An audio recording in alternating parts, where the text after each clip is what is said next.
Olá pessoal do Mundo do Tênis Podcast, tudo bem com vocês? Começando o nosso 27º episódio, o episódio final do ano de 2021, no qual a gente vai recordar os acontecimentos do ano tenístico, a retrospectiva do tênis de 2021.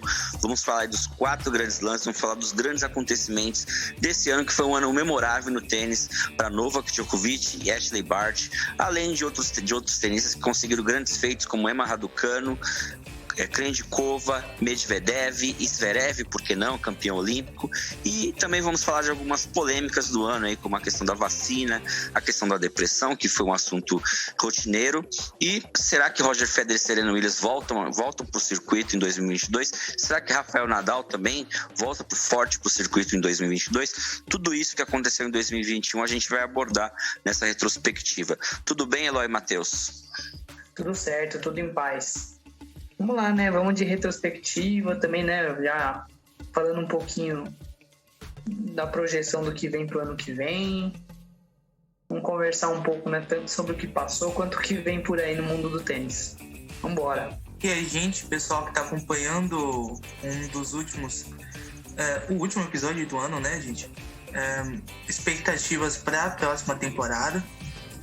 Muito para saber o que os jogadores vão fazer, como Medvedev, Rublev, Berrettini, como eles vão crescer. Assim, também a gente já começa logo com a expectativa logo no mês de janeiro para saber se o Djokovic vai conseguir o 21º Slam. Nesse começo de ano a gente tem essas polêmicas envolvendo vacina, jogadores contaminados por conta da Covid-19. Então, muita coisa para a gente falar sobre o que foi 2021 e também as nossas expectativas para 2022.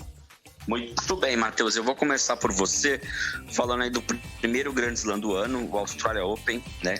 O Australia Open de 2021, que consagrou aí o Djokovic e a Osaka como os campeões. O que você viu desse torneio, assim, que você pode rememorar pra galera? Olha, o Australia Open é dos torneios que eu mais gosto, principalmente pela parte de assistir mesmo, né? Porque ele se passa durante a noite, durante a madrugada, que não tem aquela distância, não impacta com o horário do trabalho. Então a gente sempre pega assiste até um pouco mais tarde, chega um pouco mais cansado no trabalho, mas durante 2 semanas a gente consegue se adaptar. E a gente teve a lógica no Australian Open. A gente teve o título de Novak Djokovic, o título que ele venceu em cima de Daniil Medvedev, o russo. Aí você já viu que o Medvedev já estava apontando já no circuito. E eu posso dizer uma coisa: ele ganhou esse Australian Open com um pé nas costas, porque ele passou muito fácil pela maioria dos adversários. Teve um pouco de dificuldade com o Zverev nas quartas de finais, mas coisa pouca. Ele foi muito bem, foi dominando. Ao longo do torneio ele venceu também outros jogadores, como o Milos Raonic, o Karatsev, jogadores que não são, assim, nesse momento top. A gente achou durante um determinado momento que ele ia cair pro Taylor Fritz lá na 3ª rodada, mas não foi o que aconteceu.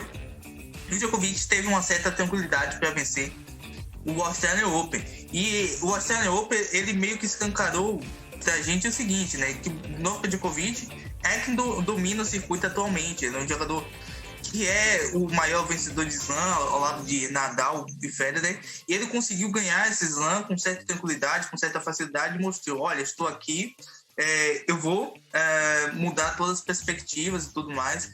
E nesse torneio no Australian Open, ele conseguiu o 18º título, né? Depois ele venceu o Roland Garros, o Wimbledon. Então isso mostra o quanto ele foi espetacular durante toda a temporada, e começou no Australian Open. E o Australian Open também teve uma surpresa aparecendo, que foi o Aslan Karatsev. Foi o primeiro grande torneio do Karatsev no circuito. O Karatsev é um cara que, tipo assim, que ele surgiu muito tarde, mas ele conseguiu ir muito bem nesse torneio. O Karatsev tirou jogadores como o Grigor Dimitrov, que ele venceu em 5 sets, um resultado que foi espetacular, assim. E ele chegando nas quartas de finais como ninguém esperava, porque ninguém esperava que ele fosse chegar. Ele chegou, e depois disso ele teve uma ascensão muito grande no circuito, e chegou a jogar torneios importantes, venceu o Novak Djokovic durante a temporada lá no ATP de Belgrado. E ele se mostrou também uma grata novidade teve também boas campanhas nesse torneio do Stefanos Tsitsipas, do Rublev, que foram muito bem também nesse torneio. E o Australian Open masculino teve esse destaque principalmente em cima de Djokovic, né, sabe? Ele chegando, colocando o pau na mesa e dizendo: olha, essa temporada é minha. Já no feminino, a gente teve a Naomi Osaka vencendo, né, sendo campeã. Ela que venceu na final a Jennifer Brady, que foi uma grata surpresa nesse torneio. A Naomi Osaka, um grande destaque, e chegou a vencer a Serena Williams durante o torneio e teve boa facilidade durante boa parte dele. Mas ela começou com uma partida muito dura, sabe, nas oitavas de finais contra a Garbine Muguruza. Uma partida que ela chegou a estar 4-5 com a Muguruza sacando para vencer o jogo. Ela conseguiu uma virada espetacular e foi um dos grandes jogos, se não o principal jogo do tênis feminino durante 2021. Logo no comecinho, a gente teve a felicidade de ver uma grande campanha da Serena Williams, que chegou até semifinais, bateu a Simona Halep, e os jogadores surgindo, como a Mukova, que foi muito bem, a Ashley Barty, que também chegou longe nesse torneio, mas acabou caindo para a Mukova. Foi um torneio bem legal. Eu falo o seguinte: o Australian Open feminino desse ano, que teve jogadores aparecendo mais, como a Brady, como a Pegula, como a Mukova, foi de altíssimo nível. E a gente viu a Naomi Osaka vencer esse título. Infelizmente, a Naomi depois, durante a temporada, sofreu com alguns problemas de ansiedade, depressão, de não conseguir colocar a cabeça no tênis mesmo. Mas no Australian Open ela foi espetacular, conseguiu passar pelas adversidades e mostrou o quão grande ela é pro tênis atualmente. A gente torce para que ela consiga colocar a cabeça no lugar e voltar a grandes títulos, grandes torneios, grandes campanhas. Nas duplas, a gente teve no masculino o Filipe Polasek vencendo ao lado do Ivan Dodig. O Ivan Dodig, que a gente sabe que não terminou a temporada com o Polasek. O Ivan Dodig terminou a temporada com o Marcelo Melo. Então a gente vê como o circuito de duplas ele é bem diversificado. Eles venceram na final o Hans Salisbury, que fizeram uma grande temporada no geral, e o Polasek e o Dodig conseguiram uma ótima campanha. Para você ver o Dodig e o Polasek nesse torneio, eles venceram na semifinal Mark Pavic e Nicola Mektic, que foram os grandes duplistas da temporada, conseguiram recordes de nível irmão Brian, e foi espetacular. Nesse torneio a gente teve o Bruno Soares chegando até a semifinal, e foi um torneio bem massa. Já na dupla feminina a gente teve mais um título de Mertens e Sabalenka, que venceram na final o que seria a grande dupla do ano, que foi a Krejcikova e a Siniakova, e chegaram a ser campeãs olímpicas, né, a dupla tcheca.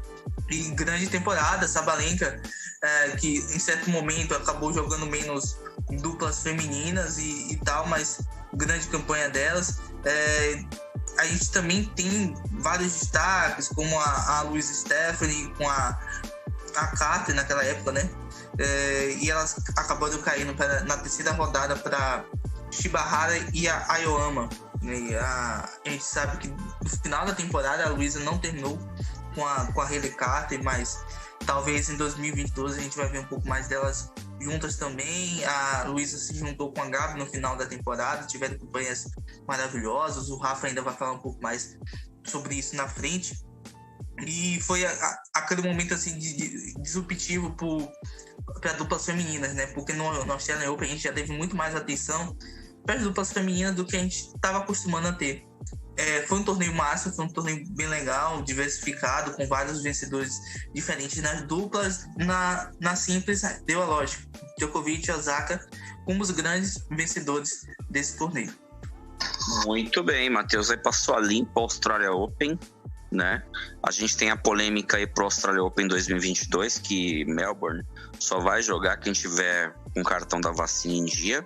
Quem não tiver não vai jogar, né? E a gente espera que a Australia Open 2022 seja um grande slam.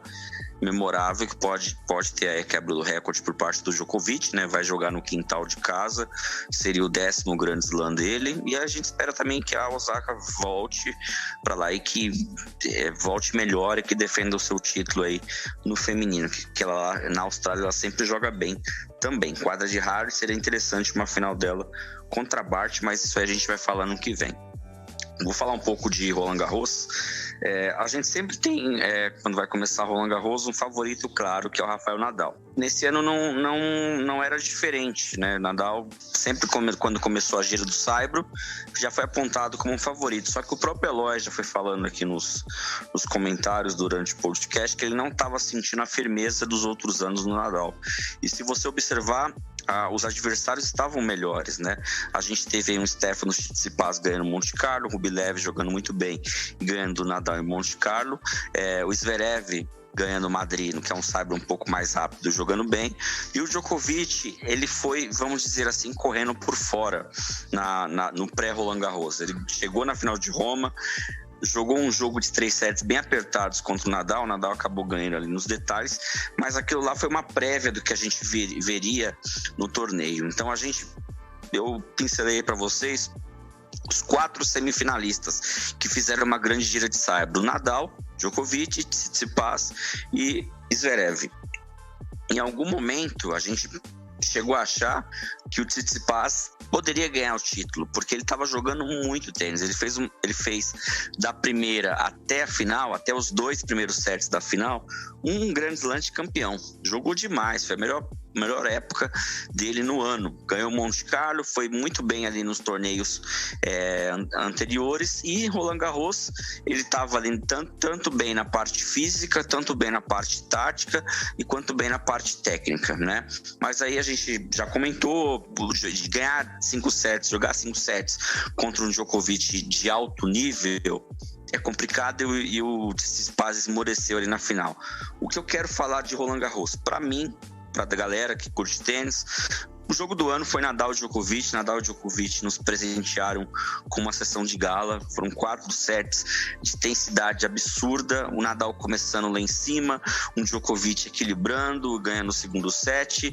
E aí o terceiro e quarto set que você fica ali ligado na TV e não sabe vai para quem, pontos absurdos, trocas de bolas sensacionais. E o Djokovic ganhou do Nadal na casa do Nadal, que é a Philippe Chatrier, jogando pela primeira vez de um Nadal assim, sem lesão, pela primeira vez aguentando jogar com o Nadal, porque jogar com o Nadal no saibro o melhor de 5 é uma missão quase impossível de você conseguir ganhar, né? Principalmente na Philippe Chatrier. Então o Djokovic ele ganhou do Nadal ali de forma incontestável, principalmente ali no quarto set, e fazendo o Nadal correr para os lados, fazendo defesas absurdas e ganhando ali a partida. Mas a gente pensou depois, o Djokovic depois dessa partida, não tem como ele perder pro Stefanos, né?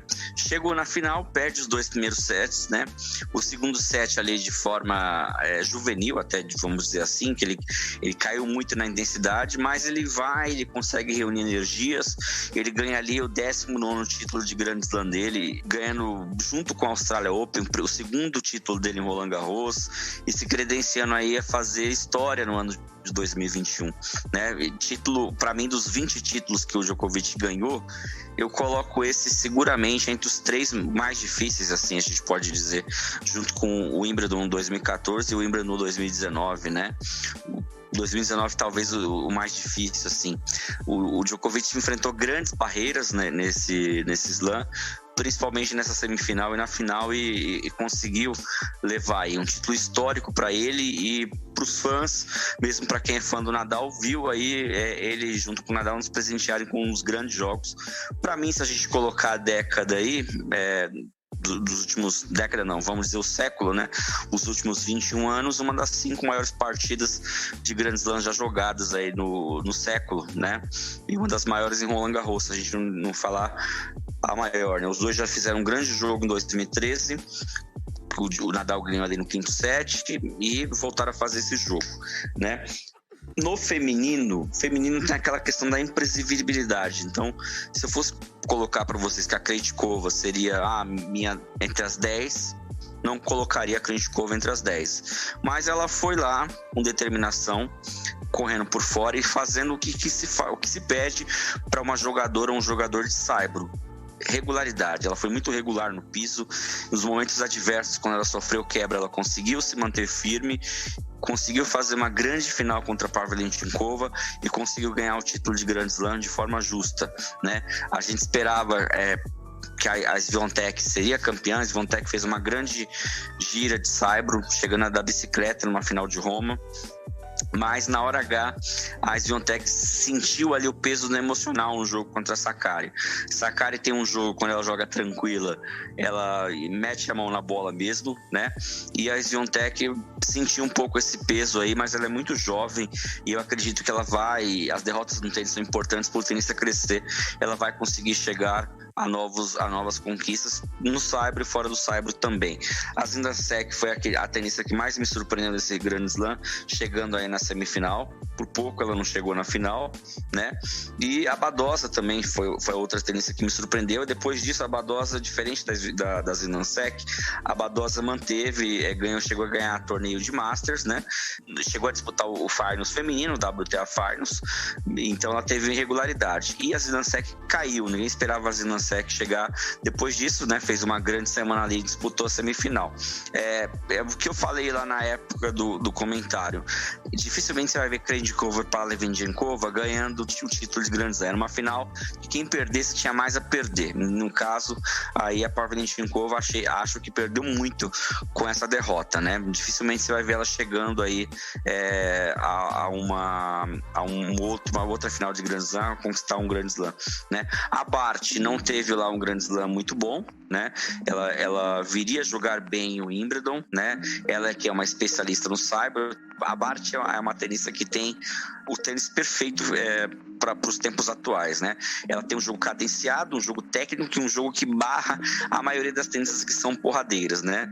Tenista porradeira com ela fica difícil, né? Difícil ter vez aí para conseguir. Mas acho que foi um torneio para ela que não foi um dos melhores, mas ela pode aí nos próximos anos, com a característica dela, voltar a conquistar Roland Garros. No final aí, de forma geral, foi um Roland Garros. O Matheus tem uma crítica que eu acho muito válida, que ele fala que os torneios femininos estão nos últimos anos melhores que os masculinos. Eu tendo a concordar com ele, mas neste Roland Garros eu falei e volto a repetir, foi o Roland Garros do masculino um dos melhores dos últimos anos, né? Dos últimos 10 anos aí, vamos dizer que foi um dos melhores aí. Acho que o último que eu tinha visto muito bom neste nível de jogos foi o torneio de 2011, né? Que o Nadal venceu o Federer na final, mas teve grandes jogos assim. Depois teve uma caída, apesar que o saibro ele tende a deixar as coisas mais equilibradas. Então a gente tem aí uma queda leve do Nadal. Acredito que o Nadal vai para o próximo ano ainda forte, sempre favorito quando vai jogar a chave de Roland Garros. E tenistas assim como Rublev, Tsitsipas e o próprio Dominic Thiem, que não jogou esse Grand Slam, podem aí conquistar o seu primeiro título. Além, é claro, do Zverev, que vem se mostrando um tenista versátil, tanto no saibro quanto na quadra rápida. Eloy, o que você achou aí de Wimbledon 2021? Olha, eu concordo plenamente, né, que o Roland Garros foi o melhor slam, pelo menos no masculino. E não sei, né, se todo mundo vai concordar comigo, mas eu acredito que o Wimbledon foi o torneio mais óbvio. Não só, lógico, né, já dando um spoiler, mas foi o único torneio, né, que número 1 do mundo, tanto no masculino quanto no feminino, venceram. O Djokovic venceu no masculino, a Barty venceu no feminino. Mas não digo que foi óbvio só por isso, mas muito mais porque eles já eram grandes favoritos para o torneio e porque todo o restante, né, do circuito, que a gente, né, até discutiu um pouco antes, se iria bem ou não, já era meio sabido que não ia bem, né? Por conta principalmente do piso, né, da falta que tem hoje em dia de bons tenistas na grama. Né, e do estilo de jogo que atualmente, né, se busca, se aprende, se desenvolve, principalmente, né, nessas novas gerações, que não combina, né, não condiz com o jogo da grama. Então, chega no slam da grama, a gente já sabe, né? Até os tenistas, assim, o Tillich pode não estar numa fase muito boa, mas vai chegar ao Wimbledon, vai fazer alguma coisa melhor, né? O Raonic tem mais chance em Wimbledon do que em outro lugar, né? O Shapovalov joga em Wimbledon melhor do que joga em alguns outros lugares.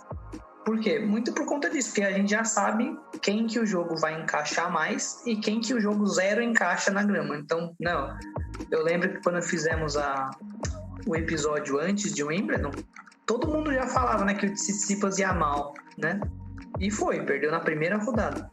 Que o Rublev, mesmo tendo estilo agressivo, não ia ir tão bem. Que o Medvedev na grama não ia ir tão bem. Que podia até chegar um pouco mais longe, mas não ia vencer. Então, mesmo os maiores tenistas, né, da época, a gente já previa muito facilmente quem ia chegar e quem não ia.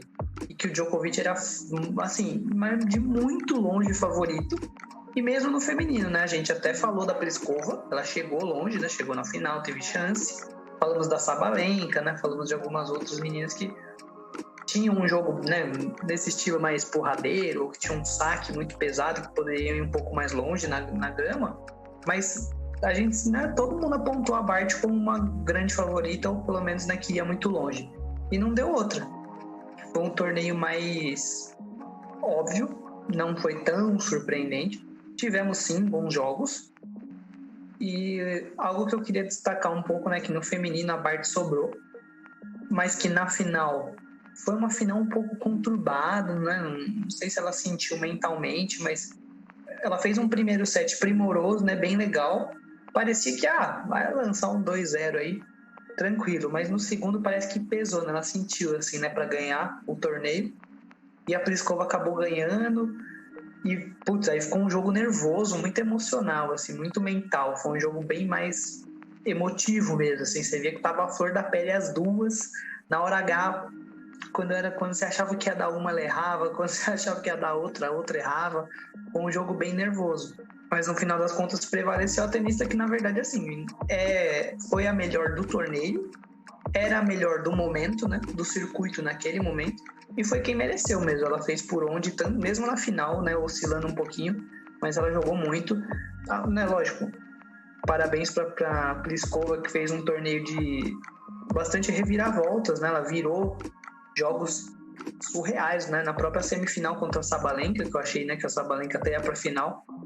A Pliskova virou um jogo, fez bastante jogos tendo que lutar e brigou muito, né? Mentalmente, você vê que ela queria muito, mas a Barty sobra e na grama casa o estilo, com essa questão que o Diego já colocou de ser mais cadenciada, dela ter muita versatilidade, variedade nos golpes. A gente sempre fala, né, dessa importância e como o Wimbledon pesa demais isso. E o Djokovic, por exemplo, tenistas, né, 100% completos, tem nem o que falar, parece um robô, o homem é uma máquina. A gente já sabia, né, que assim, pelo menos na final, até quando saiu a chave também, né, eu lembro que a gente já comentou que a chave foi boa para ele, que, putz, podia pegar um ou outro mais difícil, mas que provavelmente ia chegar na final, né, com mais tranquilidade. Mas assim, foi um torneio ao mesmo tempo, que eu não sei também se todo mundo vai concordar, mas que eu sinto que o Djokovic, ele tava, assim, bem preparado, tava confiante, sim, mas eu acho que ele tava um pouco desgastado, né, dos outros torneios e das sequências que ele veio, principalmente de Roland Garros. Nossa, acho que ele se doou demais ali. E você vê que em Wimbledon parece que ele foi um pouco econômico às vezes, né? Não sei se isso faz parte, né, da estratégia dele, foi uma coisa natural de dosar mesmo, porque ele estava muito confiante, sabia que venceria mesmo, sei lá, dando 5% a menos em alguns momentos, ou tendo que dosar um pouco essa questão do físico e do mental.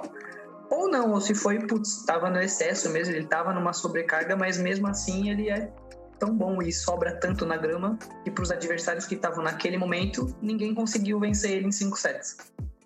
Porque, por exemplo, teve alguns jogos, principalmente na semifinal, eu lembro, né, muito desse jogo, foi o Djoko contra o Shapovalov.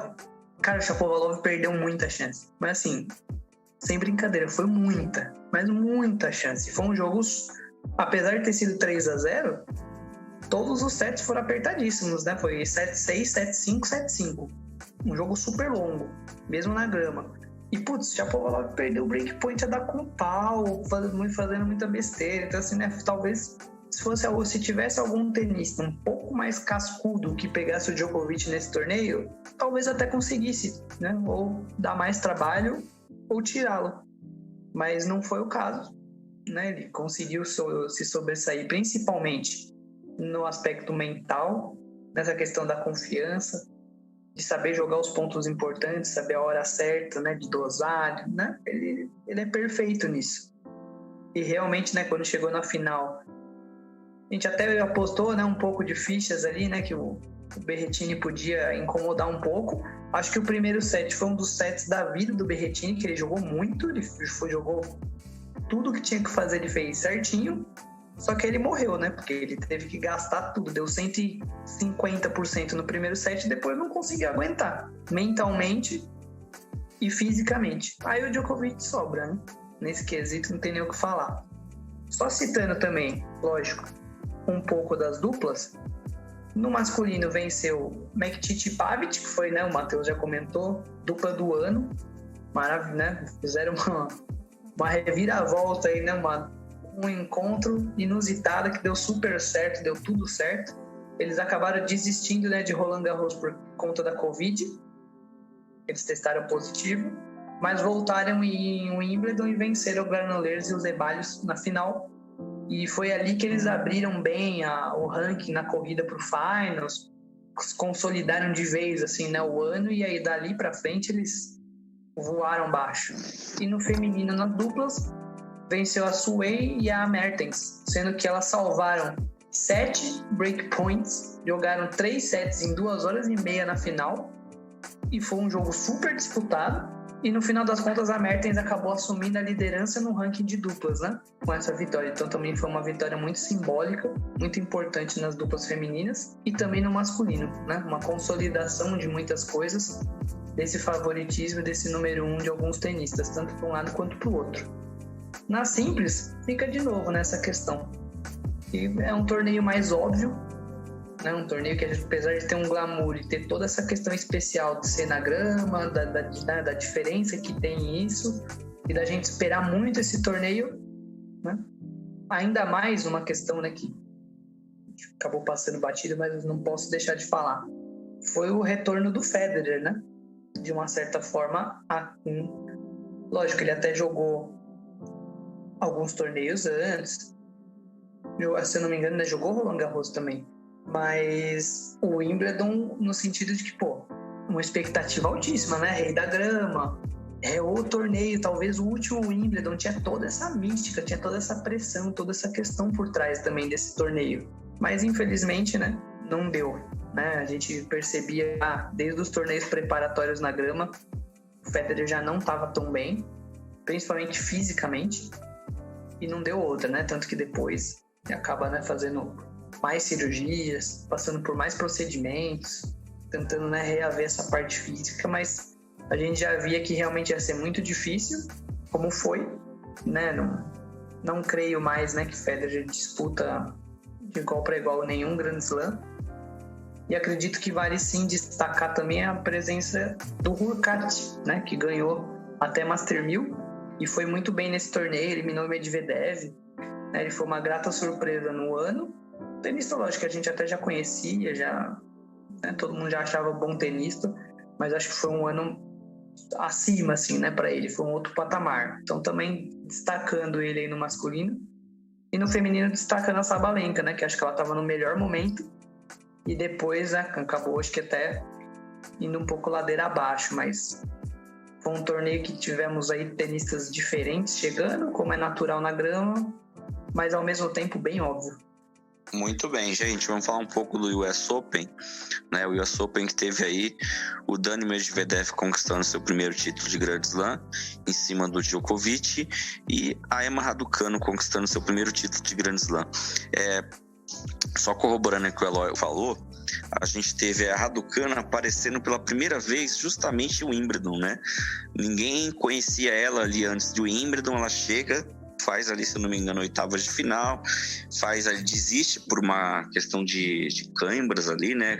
Uma questão emocional, e em US Open ela arrebenta todo mundo, ela consegue chegar ali a seu primeiro Grand Slam. Vou fazer uma pergunta para você, Matheus. Você esperava essa ascensão meteórica da Emma Raducanu ou foi uma surpresa para você também?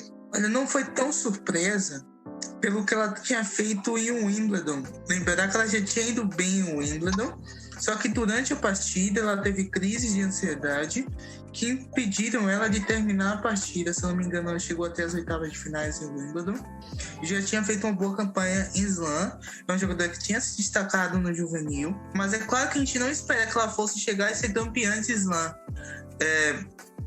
Acho que foi de uma certa maneira muito precoce. Eu esperava que ela tivesse boa campanha, mas não esperava que ela fosse campeã. A gente tinha outros jogadores em melhores momentos do que a Raducanu, propriamente dizendo, e me surpreendeu muito como ela foi centrada durante nesse torneio, como ela viu cada partida com uma certa naturalidade.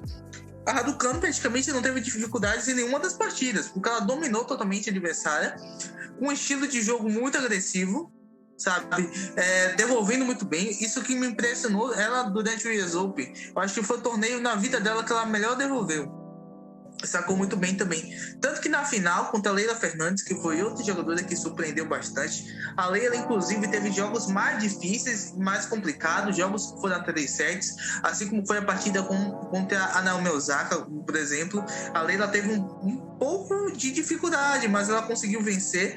E a Leylah, ela jogou muito bem na final contra a Raducanu, mas não conseguiu imprimir aquela dificuldade necessária para vencer a Raducanu, porque a Raducanu estava numa semana tão brilhante que ninguém ia vencer ela, independente de qualquer coisa. Ninguém ia vencer ela naquelas condições. Foi extraordinário o que ela fez. E aí, a Leylah, que venceu Svitolina, que venceu Naomi Osaka, que venceu Sabalenka, chegou na final e não conseguiu parar a Raducanu. A Leylah, eu já esperava um pouquinho mais dela, porque ela já estava no circuito, já estava mais equilibrada. Qual é o problema dessa ascensão meteórica da Raducanu? Que ela não está acostumada ainda com o circuito. Por exemplo, quando a Gauff ela surgiu naquele Wimbledon, ela teve um pouco de dificuldades para entrar no circuito, porque ela não conhecia. Porque você jogar um Slam 2 semanas é uma coisa. Outra coisa é você chegar no circuito feminino profissional e se estabelecer. A Raducanu ainda está tentando se estabelecer. Ela tem o co-treinador, já que o treinador que ela tinha era um treinador que acompanhava jovens jogadoras, e aí ela não tinha a capacidade de acompanhar ela durante o circuito. Então é um mundo diferente. E uma grande campanha da Raducanu, quem chegou longe nesse torneio também foi a Maria Sakkari, que chegou às semifinais. A Sabalenka flopou novamente. O Rafael vai comentar sobre a Sabalenka daqui a pouco. E a gente viu um bom desempenho de todas elas, né? A gente viu que as meninas jovens, elas estão aparecendo de uma maneira bem legal no circuito, e que a gente tem que esperar 2022, que a gente provavelmente vai ter mais campeãs inéditas de Slam. Muito bem. O Eloy, daqui alguns anos, quando alguém for falar assim, do que você lembra do US Open de 2021? Para mim, eu vou lembrar de 3 coisas. Primeiro, o título do Medvedev em cima de um Djokovic que podia fazer o Slam, né? O torneio da Raducanu, com certeza, e a questão do banheiro do Tsitsipas, que foi uma questão polêmica aí na primeira semana. Além, claro, do Alcaraz, que foi longe, e do Aliassime. O que você destaca desse US Open de 2021? Eu concordo plenamente com você. Talvez não sei na ordem exata aí, né, das prioridades do que aconteceu, mas foram mesmo os eventos mais marcantes, né? Eu particularmente fiquei muito empolgado e muito feliz com o Alcaraz. Eu achei ele extremamente diferente, maduro para a idade, com uma atitude, uma mentalidade muito boa e muita consciência, né, de jogar bem nos pontos certos, de gastar energia nos momentos certos. Acho que ele sofreu um pouco com a questão física, de não estar tão preparado ainda e acostumado, né, a jogar tantos jogos longos. Ele fez muito quinto set, né? Então desgastou demais, tanto fisicamente quanto mentalmente. mas ele é um destaque, assim, brutal daí. Tanto que a partir desse torneio, ele entra numa crescente absurda, né? Inclusive, ele acabou vencendo depois o torneio Finals, só que da Next Gen, né? Dos mais jovens, das promessas. E jogando fino, né? Então, esse torneio do US Open deu muita confiança para ele, muita bagagem. Aí, essa questão do banheiro do Tsitsipas, né? Lógico, acho que ele ficou meio bitolado com essa questão em relação ao que aconteceu com ele em Roland Garros, né? Porque a gente não comentou hoje, mas eu lembro que a gente falou muito disso lá, na época de Roland Garros, que o Djokovic vira o jogo depois de uma ida longa no banheiro, né? De usar essa pausa longa para dar uma bela de uma esfriada, que fez com que o Tsitsipas, né, perdesse um pouquinho da intensidade que estava, e o Djokovic recuperou, né? Ele voltou ao centro, voltou com uma postura totalmente diferente. Então, eu acho que o Tsitsipas ficou muito com essa ideia, né, talvez, né, de incorporar isso nas táticas e na rotina mental dele. Só que foi de uma forma bem exagerada, ficou uma coisa cômica, assim, né, meio caricata, ficou estranho. Não deu muito certo, né? Pode ter dado certo lá contra o Murray, mas deixou, né, inclusive o britânico bem puto, com razão. Mas assim, eu não acho, e acho que a gente até já conversou sobre isso nos episódios anteriores, que seja uma questão antiética, assim, imoral. Né? Acho que é um recurso, tá lá, todo mundo pode usar, mas a forma, né, com que é conduzido e com que é feito, fica feio, entende? Né? Fica uma coisa que você nitidamente vê que é para atrapalhar o adversário, que é feito de uma forma muito exagerada. Então, né, isso pegou mal para o Tsitsipas e acho que também acarretou, né, numa sequência grande ali de uma fase ladeira abaixo, né, piorando. Assim como a dona Sabalenka, né?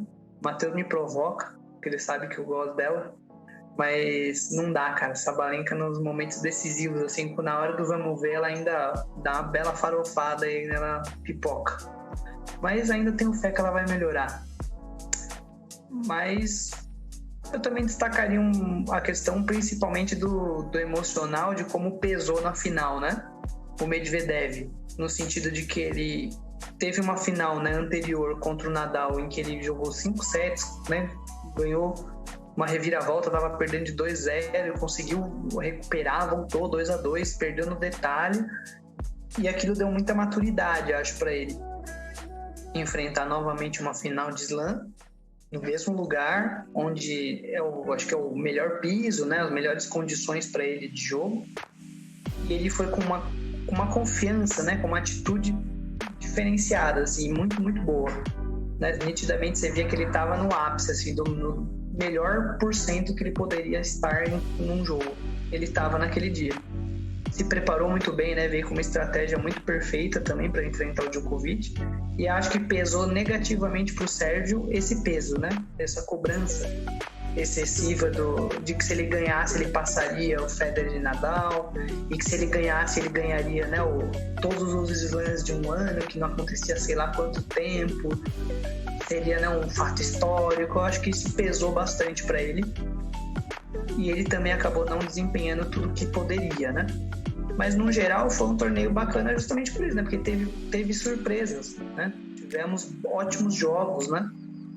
Principalmente dos mais jovens, chegando, assim, surpreendendo, algumas atuações, lógico, mais faíscas, né? Às vezes, né? Um jogo muito bom e no outro já não ia tanto, mas a gente teve um torneio mais interessante. Acho que foi um US Open bem mais interessante do que vinha sendo nos últimos anos.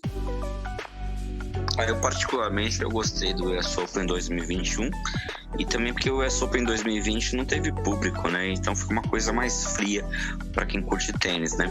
E eu vou ressaltar aqui, o Matheus vai falar um pouquinho, a gente brasileiro, né, a gente curtiu mais as duplas do que a simples. Lógico que tinha todo o mundo do tênis estava só falando no possível recorde do Djokovic, era o assunto principal, conforme ele ia avançando, mas a gente, particularmente brasileiro, a gente chegou por um momento a ter uma possibilidade clara e real dos dois brasileiros ganhando as duplas, né? O Bruno com a dupla masculina numa quadra que ele joga muito bem, né? No US Open.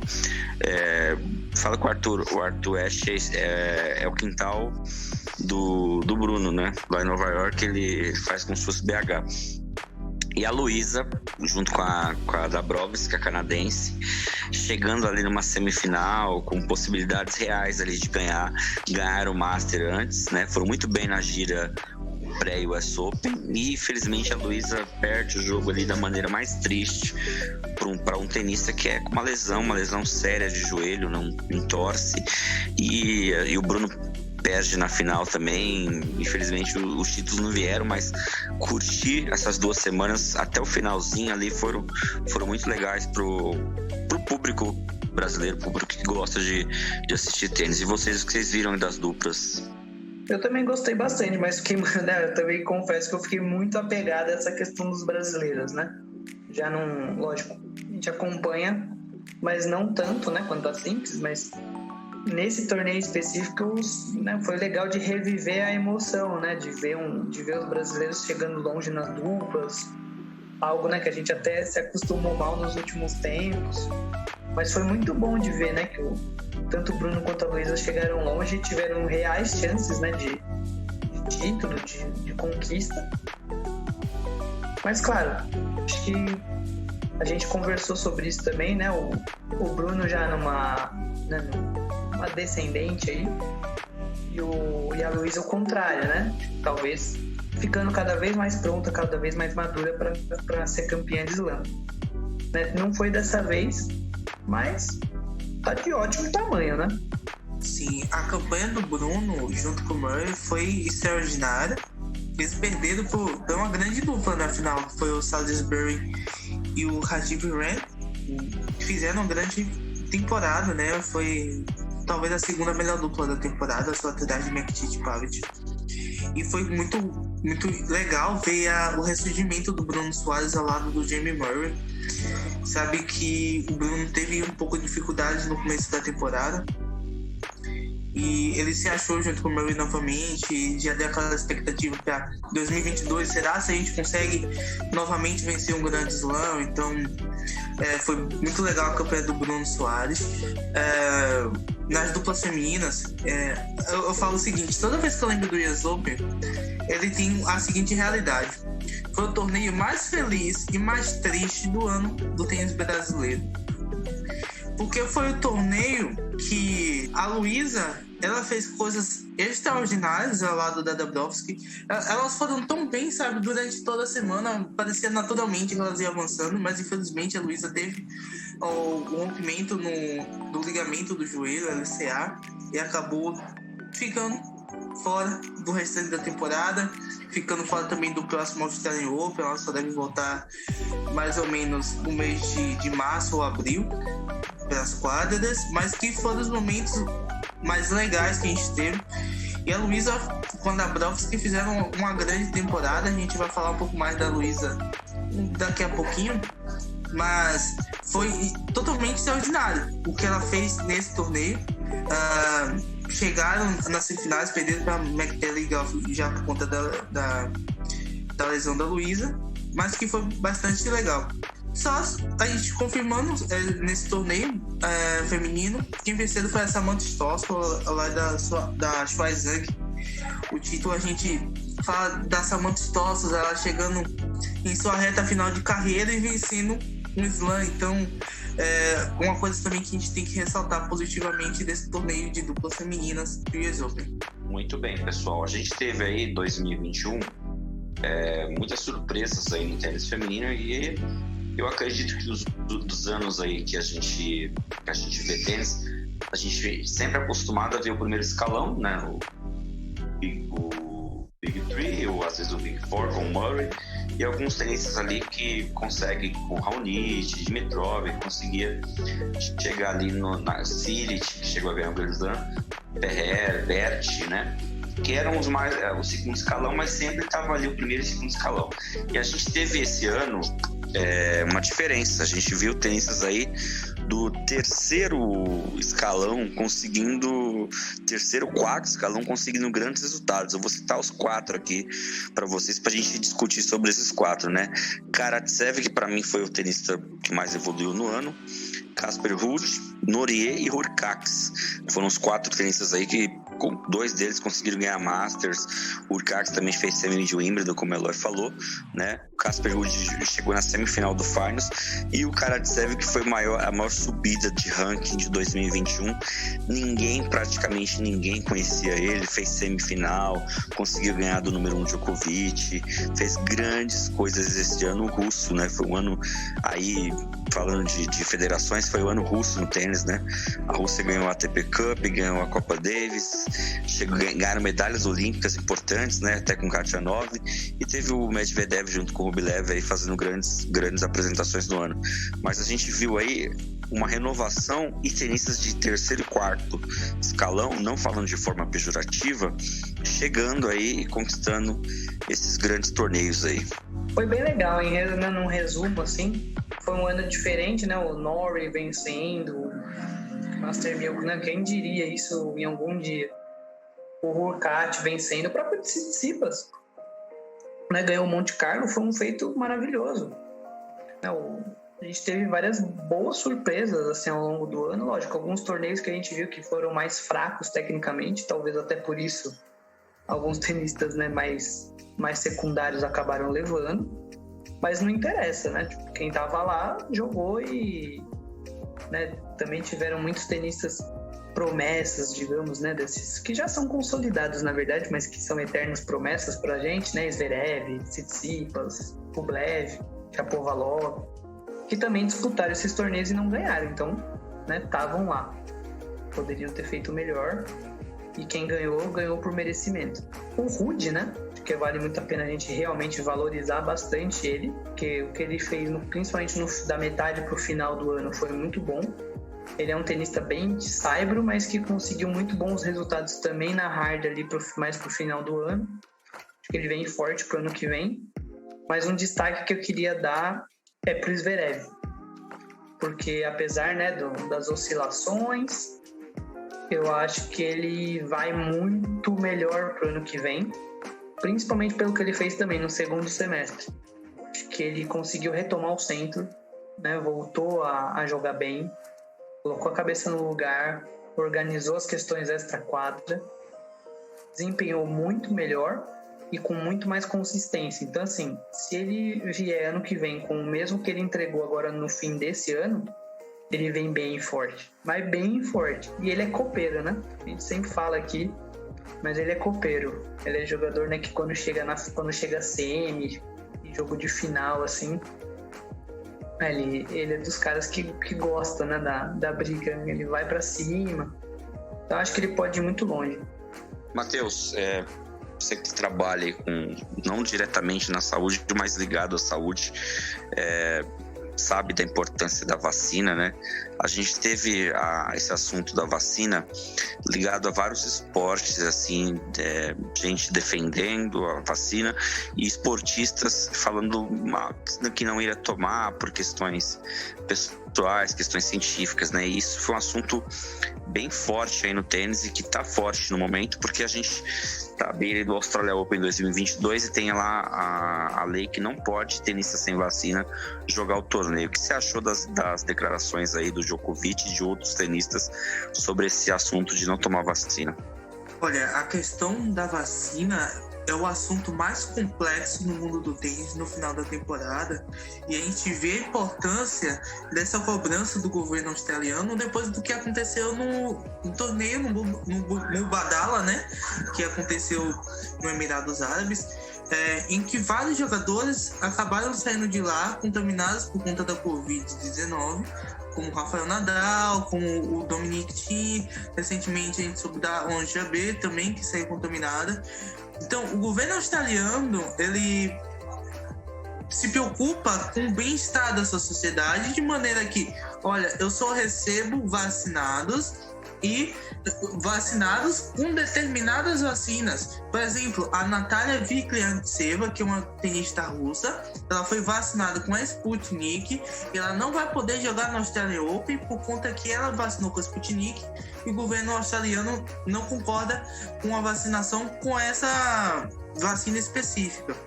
E a gente teve algumas declarações falando sobre vacinas, o Tim que demorou de se vacinar porque estava esperando uma vacina específica no final da temporada, o Novak Djokovic, que teve uma série de polêmicas, o pai dele dizendo que a federação, que o presidente australiano estava querendo meio que influenciar as pessoas a tomarem, estava apertando as pessoas na parede para tomar essa vacina. Vários outros jogadores que se mostraram anti-vacinas, como o grego Stefanos Tsitsipas, o Medvedev também se mostrou. Mas enfim, aparentemente todos esses que se mostraram contra a vacina vão se vacinar para jogar o Australian Open. Mas a gente tem um caso específico de um jogador que já se mostrou que aparentemente não quer ir para o Australian Open por conta disso, que é Fernando Verdasco. Ele não anunciou publicamente sobre isso, mas Verdasco, na semana do qualifying para o Australian Open, ele se inscreveu para jogar o Challenge de Blumenau. Ou seja, ele está fora e provavelmente é por conta disso. Um jogador experiente, ele ia escolher jogar o Challenge de Blumenau ao invés do Australian Open. É o que deve acontecer nas próximas semanas. Vários jogadores anunciando que está com lesão, que não pode jogar e tudo mais. Mas a gente tem que saber o seguinte: a vacina é primordial para que a gente acabe com essa pandemia o quanto antes. Para quem trabalha diretamente da área da saúde, vê totalmente a diferença de como era antes da vacina e como é hoje. Mesmo com a sessão, mesmo com a Omicron, existe uma grande diferença. Teve, no hospital onde eu trabalho, durante 6 meses, a UTI estava lotada diariamente. Tinha uma alta ou um óbito, aquele lugar era esvaziado e chegava outro paciente automaticamente para a UTI porque estava faltando vaga na cidade. Depois que a vacina ela se expandiu e atendeu 70% da população brasileira, a UTI ela se esvaziou. Teve poucos pacientes com Covid e a gente vê a diferença na sociedade, perspectivamente olhando, e vê que a vacina fez efeito. Ela tem ajudado a salvar vidas. Então, por isso a importância. Por isso que a gente tem que abrir os olhos para esses que se negam a se vacinar, que falam publicamente contra a vacina, mas que a gente tem que saber o seguinte: é importante se vacinar. E o Novak Djokovic, um jogador que é tão extraordinário, que fez campanhas na Sérvia para a vacinação, ele também tem que se posicionar como um influenciador. E foi isso que me decepcionou um pouco dele e do seu pai durante esse problema com o Australian Open. Outro assunto que repercutiu muito aí no mundo do tênis durante esse ano foi a questão da saúde mental. A gente até chegou a fazer um episódio sobre isso, principalmente com dois tenistas de ponta, Naomi Osaka, que ganhou a Australian Open esse ano, mas sucumbiu aí nos outros grandes lances, né?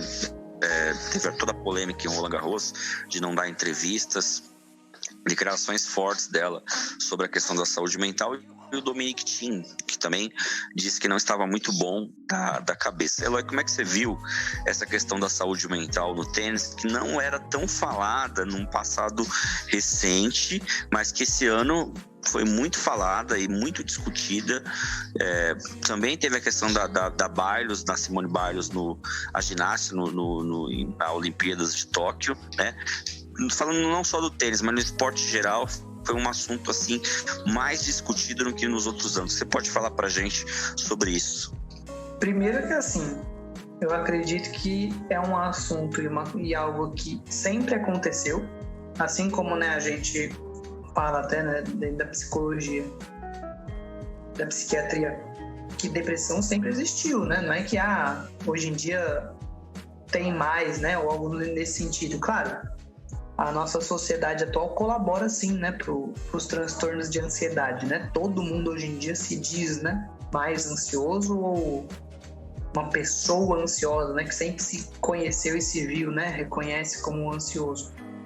Mas que já houveram, né, outros atletas com esse mesmo tipo de problemática em outras épocas, com certeza já tiveram. Só que hoje em dia já é mais possível, né? Já é mais aberto falar sobre isso. E acho que foi um grande passo, né? Apesar de, lógico, a gente fica triste por saber que atletas desse nível estão passando por isso, mas ao mesmo tempo tem esse lado construtivo, mais humano, da gente estar conseguindo falar a respeito, tendo mais compaixão, né? Mais compreensão em relação às dificuldades, né, que um ser humano enfrenta, independente se ele é atleta, se ele não é, né? Independente do trabalho, do credo, né? do enredo, de tudo isso, não interessa, né? Acho que foi muito importante, foi um movimento, né, revolucionário, na verdade. Principalmente da Osaka, porque eu acho que ela foi... Né, ela falou disso, acho que antes, e ela se expôs, assim, né, ela aceitou a vulnerabilidade e a exposição de um jeito muito forte, inclusive, porque ela enfrentou, né, uma série de questões, né, até legais. Ela aceitou tomar multa, né? Aceitou uma série de coisas para não dar entrevista. Ela enfrentou a situação, mas, né, chegou um determinado momento que não foi mais possível. Ela também, né, precisou se ausentar, se retirar um pouco para se cuidar. Aí agora, recentemente, tem a questão do Andreescu, né, que também deu declarações nesse mesmo sentido, que indica, né, uma série de questões emocionais que pesaram e também vai fazer com que ela se afaste um pouco, né? No masculino a gente viu o Tim, né, tendo talvez por conta da abertura que a Osaka deu, veio à tona e também falou, né, do lado dele, estava passando por algo muito semelhante. Então, por um lado, tem essa questão, né, de ter sido algo construtivo, no sentido de que né, abre espaço para vários atletas e várias pessoas, né, desse porte, desse nível, desse patamar, falarem a respeito de algo tão sério e tão profundo que atinge qualquer ser humano em qualquer classe social e econômica, afins. Todos nós estamos, né, sujeitos a passar por isso. E é muito importante mesmo, né, que a gente comece a olhar mais para essa questão do emocional, da construção do ser humano, da pressão toda, né, que existe hoje em dia, da alta cobrança que tem de todo mundo ser um robô, né? Ser, desempenhar e produzir como se fosse máquina. E isso não existe, né? Nós não somos assim. Então foi muito importante, muito valioso, né, eles virem à tona com esses assuntos. Inclusive dando margem, né, força e coragem para outros atletas e outras personalidades virem à tona também e falarem. Então, eu sei que é uma questão difícil, mas vejo com bons olhos, né, de que isso pode ajudar muita gente, né, pode encorajar muita gente a falar, enfrentar essa situação e sentir, né, que não tá sozinho, né?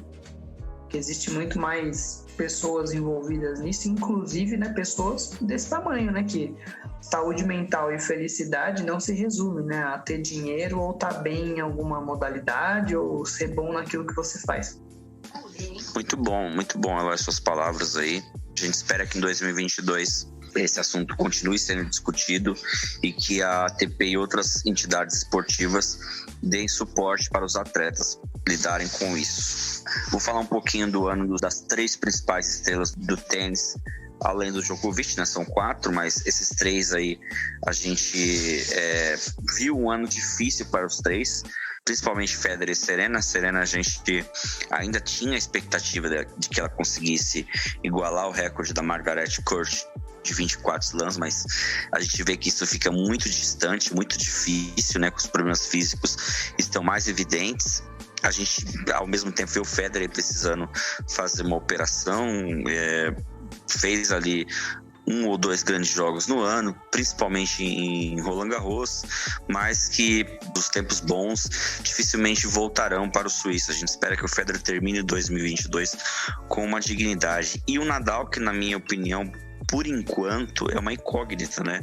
Ele voltou essa semana, jogou um torneio de exibição, fez ali alguns grandes pontos, mas a gente sabe que ele tá fora de forma, e o Nadal fora de forma, o físico dele não estando bem, ele não consegue progredir no seu jogo. Então a gente espera que eles terminem de forma digna, né?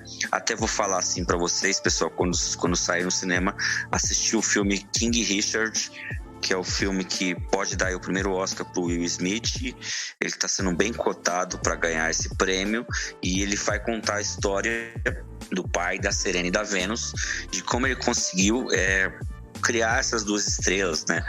Como ele conseguiu enfrentar os problemas que tinham, para elas conseguirem progredir na carreira, a questão do preconceito, a questão de ninguém dar crédito para elas. E aí, no final dos anos 90, primeiro a Vênus e depois a Serena entram no tênis e modificam o tênis feminino para sempre. Então, fica a dica aí, King Richard, Rei Richard. Eu, por gostar muito de cinema, sei que o filme está sendo muito bem cotado nas casas de apostas, principalmente para ator e atriz coadjuvante. E pelo trailer que eu vi, é um grande filme, parece ser uma grande história de vida, né? Esse filme aí do Will Smith estrelando o pai da Serena e da Vênus.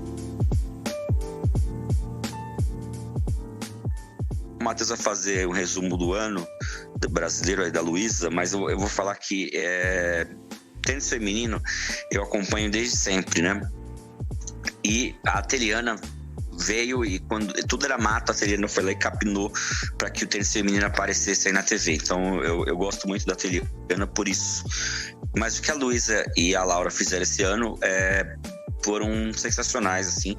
Para mim, que curte tênis, um dos momentos mais emocionantes da minha vida, principalmente aquela disputa de bronze, no qual elas salvam vários match points e ganham a medalha ali. Foi sensacional, surreal. Ninguém acreditava, e elas foram lá ganhar essa medalha aí e trouxeram assim o tênis feminino a um outro patamar que nunca foi tão falado, a não ser em outra época aí de Marista Bueno, em outra realidade do Brasil. Então, Matheus, com você, resuma Luiz e Laura em 2021. Acho que todo mundo sabe o carinho que eu tenho pelo tênis feminino, né? Sou uma pessoa que acompanha mais o circuito feminino do que o circuito masculino, sempre cobre um pouco mais de atenção para as meninas, e durante os últimos anos eu tenho percebido o crescimento do tênis feminino brasileiro, muito por conta da Teliana Pereira, que é gigante para o esporte brasileiro. A gente tem que reconhecer ela como uma jogadora que foi divisora de águas, sabe? Se as meninas estão lá, se a Luísa tá lá, se a Haddad Maia tá lá, se a Pigossi tá lá, foi por conta da Teliana, pelas portas que ela abriu para o nosso tênis. E esse ano a gente teve um dos momentos mais espetaculares da história do tênis brasileiro, tênis feminino, que foi os Jogos Olímpicos de Tóquio. Laura Pigossi, que é uma jogadora que é acostumada a jogar torneios Futures, torneios da ITF, uma jogadora que tem um ranking muito alto, ela ainda está evoluindo. Recentemente ela conseguiu uma grande ascensão no ranking dela, né? Agora ela já está dentro do top 200 do tênis feminino. É uma jogadora que está em um crescimento. Eu fico muito feliz que eu vejo a Laura Pigossi nesse estado que ela está hoje. Ela chegou ao ranking de 161, agora ela já pode entrar em quali de Grand Slam. Quem sabe no ano que vem ela já vai conseguir entrar no Chave de Slam direta, ou lutar pelo seu título de WTA, seu primeiro título de WTA. Esse crescimento.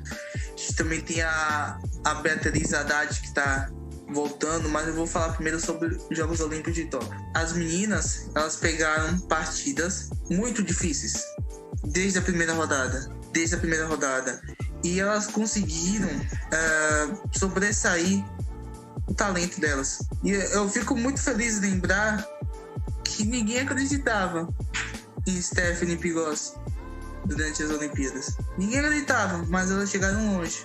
E aí na primeira rodada elas venceram a dupla canadense, Dabrowski e Fishman. A Dabrowski, que foi depois desse torneio virar parceira da Luísa. Depois elas venceram uma dupla espetacular, que foi da Pliskova, da Vontisova, depois da Matek Sindhi junto com a Jéssica Pegula.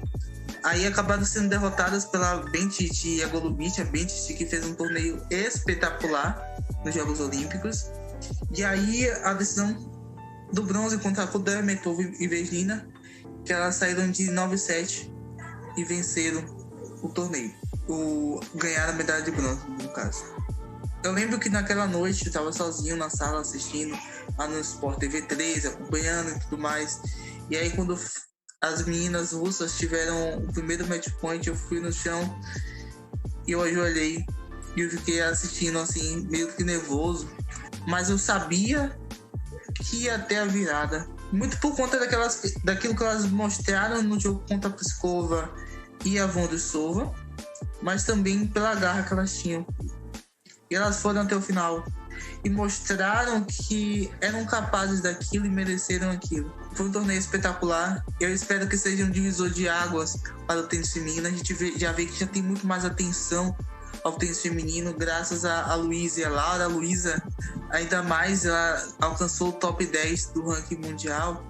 Venceu um título de WTA ao lado da Gabriela Dabrowski, que foi em Montreal, espetacular. Chegaram na final de mais 2 da WTA 1000, também no WTA de São José. Chegaram às semifinais do US Open, um grande crescimento da Louise Stephanie. Eu vejo o crescimento do tênis feminino, né? E uma das jogadoras que mais cresceram o ranking no ano da WTA de todo mundo foi a Beatriz Haddad Maia. Pra quem não sabe, a Bia foi pega no doping por conta de uma contaminação cruzada, um caso que aconteceu também com algumas brasileiras também. E a Beatriz Haddad, em 16 meses, pulou tava sem pontuação nenhuma, pulou lá de baixo e virou top 100 do mundo novamente. Chegou no final da temporada, conseguiu uma grande vitória sobre a Carolina Pliskova, e ela já mostra assim pra gente: olha, eu tô de volta.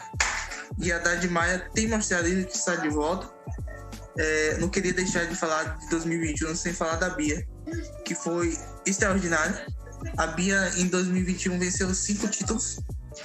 Venceu 2 títulos na Argentina, 2 títulos na Suíça e 1 em Portugal.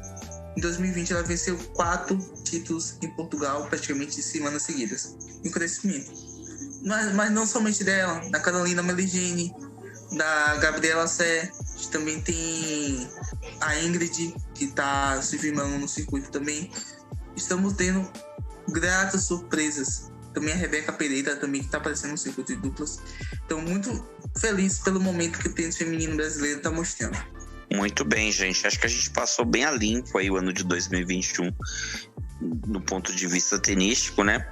E o que vocês esperam aí para 2022? O que você espera para 2022, Eloy? Espera Djokovic quebrando todos os recordes, principalmente, né, o de slam. Ele vai consolidar isso. Pelo menos 2 slams eu acho que ele ganha, principalmente a Austrália e o Wimbledon. Acredito muito num primeiro vencedor diferente em Roland Garros.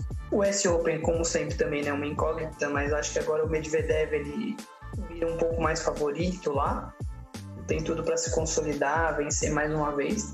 E creio, né, muito que tenistas mais jovens já vão também aparecer um pouco melhor nesse próximo ano. Então, Sinner, Alcaraz, Aliassime, mesmo alguns outros, né, acredito na retomada, né, de alguns. Então, torcer muito pro Thiem voltar, né, ao nível que ele estava no auge. O Tsitsipas mesmo, né, torcer para ele consiga apresentar de novo o que ele apresentou ali naquele período da gira de Saibro. Eu não acredito mais em slam que o Nadal vença. Acho que não dá mais, por questão mais física, que não, né, esbarrou agora, né, num limite que eu acho que ele já não vai mais conseguir ir além, né? Tipo, ele tinha para entregar, ele entregou o máximo possível. Ele vai continuar entregando, né? Porque é a característica máxima dele. Mas não acredito mais nele vencendo o slam nesse ano de 2022. Se vencer, vai ser Roland Garros. E é isso, né? Tem que apostar todas as fichas nisso. Mas acho difícil. Federer, eu acredito fortemente que é a aposentadoria.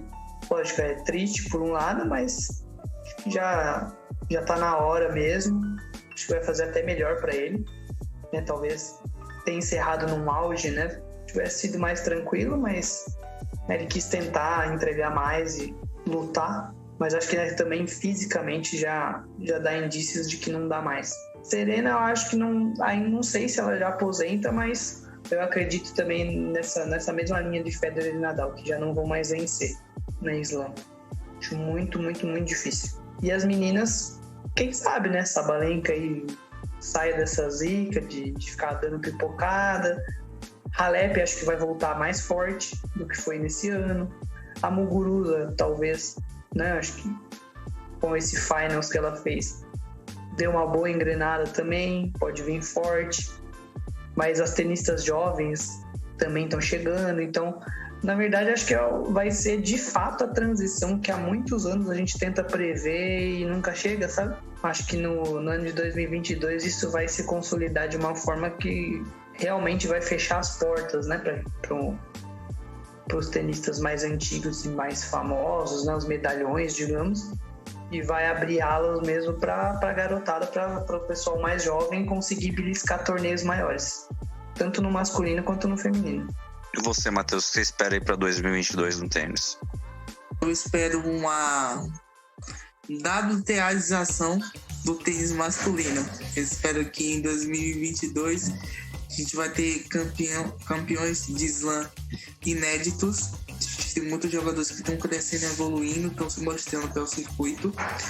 Então eu espero que muitos desses jogadores apareçam bem em 2022, mas a gente sabe que a supremacia atual é do Novak Djokovic, Danil Medvedev e Alexander Zverev, que são os principais jogadores do circuito masculino no momento. E no tênis feminino eu espero também que alguns jogadores consigam voltar a jogar o seu melhor, a Naomi Osaka, a Bianca Andreescu. Espero também que a Ashley Barty consiga ficar longe das lesões, porque ela é uma jogadora extraordinária. Espero também que os brasileiros, tanto no masculino quanto no feminino, apareçam bem, né? E fica aqui minha torcida para que a gente consiga receber o Juan Martín Del Potro no Rio Open de 2022. Vai ser muito legal ter ele de volta. E fica a minha tristeza no coração pelo fim da carreira de Roger Federer, mas também a alegria de ter visto esse monstro jogar. Eu sei que 2022 vai ser o último ano da carreira dele, mas eternamente esse cara vai ficar no registro e nas memórias de todos os fãs de tênis. Então a gente espera um 2022 próspero no tênis mundial. Fica na sua torcida aí, o mundo do tênis no Rio Open, né? Quem sabe o Matheus vai pra lá pra cobrir o evento. Vamos falar assim, Matheus, são duas coisas. Isso aí, gente. Boa! E cara, só ressaltando, que saudade do Del Potro. Puta pois ia falar, justamente eu ia falar que pra quem não sabe, já falei, Del Potro pega na questão emocional. Del Potro, Federer, já é uma questão menor de análise, mais emocional, né? Eu sinto que vai ser o último ano dos dois, né? E não vejo nenhum dos dois jogando mais de forma competitiva, né? Resumindo, assim, que eu acho, concordo com os dois, acho que o Djokovic, principalmente a Australia Open e o Wimbledon, acho que principalmente o Wimbledon, a Australia Open eu já vejo tênis que podem fazer frente para ele, e o Wimbledon eu acho muito mais difícil. Ele deva se concentrar para ganhar 1 ou 2 grandes slams. Eu acho que é o ano do Zverev. O Zverev tem que ganhar um grande slam agora.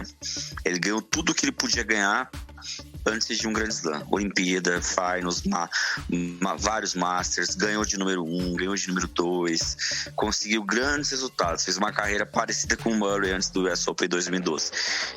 Falta o grande slam. Então tá na hora dele ganhar esse primeiro grande slam. Tá pronto. Tá jogando um tênis espetacular.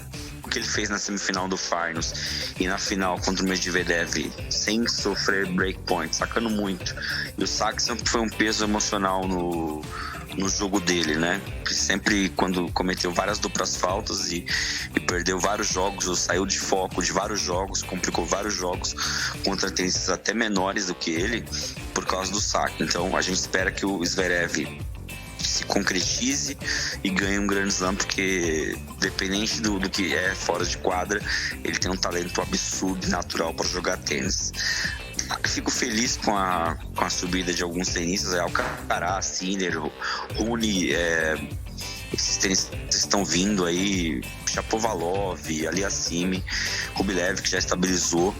Acho que eles podem e devem ir melhor nos Masters, e quem sabe um juvenil adolescente aí de antes de 21 ganha um Grand Slam. Na geração dos anos 2000 aí, não ganhou nenhum ainda, mas ainda tá jovem. Quem sabe em 2022 eles consigam, aí acho difícil ainda, mas ganhar algum Grand Slam, e coisa que o pessoal dos anos 90 demorou bastante para conseguir. Agradecer por mais um ano, né, tanto a vocês aqui, colegas de podcast, quanto a quem nos acompanha sempre. Que todo mundo tenha, né, um bom Natal, uma boa virada de ano, um bom início, né, do próximo ano também. E vamos em frente. Vamos seguir aí, né, cobrindo tênis no ano que vem. Provavelmente muitas coisas vão mudar, mas quem sabe para melhor, né? Vamos tentar ser confiantes e curtir, continuar aproveitando e seguindo, porque o tênis jamais morre, né? Muitas coisas podem mudar, mas a modalidade, o esporte em si tá aí. Então, vamos continuar apreciando e aproveitando cada momento. Valeu todo mundo e um grande abraço. Só agradecer a todo mundo que esteve ao nosso lado em 2021. Agradeço a todos pelo apoio, o pessoal do Twitter que sempre acompanha nossas postagens. Agradeço muito a vocês, ao pessoal do Grupo do Mundo Tênis, pessoal do Facebook e outros que entram por outras plataformas. Fico muito grato e eu espero que vocês tenham um 2022 proveitoso, de muita paz e amor e de muitas bênçãos, e um ano de tênis maravilhoso pra gente. Muito bem, antes de lembrar as nossas redes sociais, eu queria agradecer todo mundo que está ouvindo a gente. A gente passou a retrospectiva do Spotify, a gente teve um episódio que foi, se eu não me engano, foi o episódio que o Djokovic ganhou o Roland Garros, ou que ele ganhou o Wimbledon, agora não me recordo, mas que foi top 10 no Spotify no assunto tênis. A gente está... Esse ano foi um ano de consolidação do nosso projeto aí. É um dos podcasts mais ouvidos quanto ao assunto tênis. A gente sabe que tá vindo várias pessoas a escutar, ouvir, querer saber mais. A gente tenta qualificar demais esse conteúdo para que a gente engarie mais ouvintes aí pro nosso projeto. Então, é isso, agradecer demais. Foi um ano diferente, difícil, um ano melhor do que 2020 pro tênis, e a gente espera que 2022 seja ainda melhor, tá? Nossas redes sociais, Instagram Mundo do Tênis Podcast, nosso Twitter Tênis e Podcast, @Tênis e Podcast. A gente tá lá colocando as nossas postagens, tá? Eu e o Matheus vamos ali conversando, pode mandar mensagem que a gente responde quando o assunto é tênis, tá? E a gente tem aí um grande ano de 2022, um ano abençoado e um ano melhor. Vamos ter um torneio, o Matheus tá falando do Rio. Vai dar certo, Matheus. Você vai conseguir ir lá cobrir o Rio Open pra gente. Aceito vaquinhas. A gente tem um torneio aqui no ATP 500 recheado de estrelas e com grandes jogos, porque o tênis brasileiro precisa desse evento. Infelizmente o Brasil Open, que é um torneio que eu adorava aqui no Ibirapuera, não tá mais, mas quem sabe um dia ele volta, né? Quanto mais torneios grandes no Brasil, melhor para o tênis brasileiro. Então, é isso, gente. Obrigado por vocês terem ouvido a gente em 2021 e que a gente tenha um grande 2022, tá? Um Feliz Natal e um Feliz Ano Novo para todos.